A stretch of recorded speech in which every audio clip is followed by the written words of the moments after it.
Cela fait plus d'1 an que j'ai perdu toutes mes colonies de fourmis, suite à une inondation. Aujourd'hui, je reviens avec mes nouvelles colonies et je vais vous montrer tout cela en détail. J'ai repris des fondations de Nicobarensis début avril 2024 et début mai, j'avais mes premières ouvrières. J'ai relancé 10 fondations pour tester différents setups. Mes colonies vont grandir à un rythme explosif et vous allez suivre cela avec moi. Mes setups sont gérés à 25 degrés. Et cela semble leur convenir parfaitement, car les premières ouvrières sont nées 28 jours après la ponte. Et le couvain augmente à la vitesse grand V. J'ai voulu tester un premier setup provenant de chez Enthouse. Un setup fabriqué en impression 3D et je ne vous cache pas que j'ai été très agréablement surpris de la qualité de ce setup. Le gros avantage, c'est que l'on peut agrandir en rajoutant des modules, des aires de chasse, des points d'humidité. Je vous mets le lien de ce nouveau concept en description. Que mes fourmis s'y plaisent, car le couvain explose depuis que je les ai déménagées ici.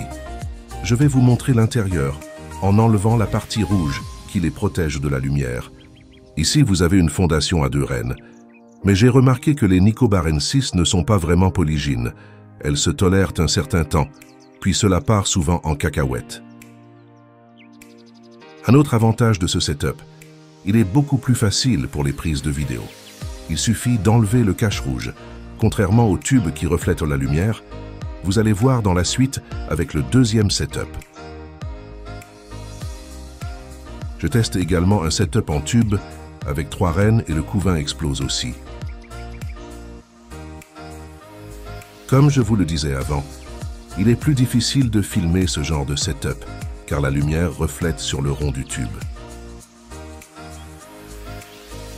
Il y a 1 an, j'ai réussi à sauver une seule colonie. Il s'agit de Messor Barbarus avec 2 reines.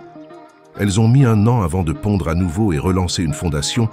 Aujourd'hui, c'est en bonne voie, et cela me réjouit.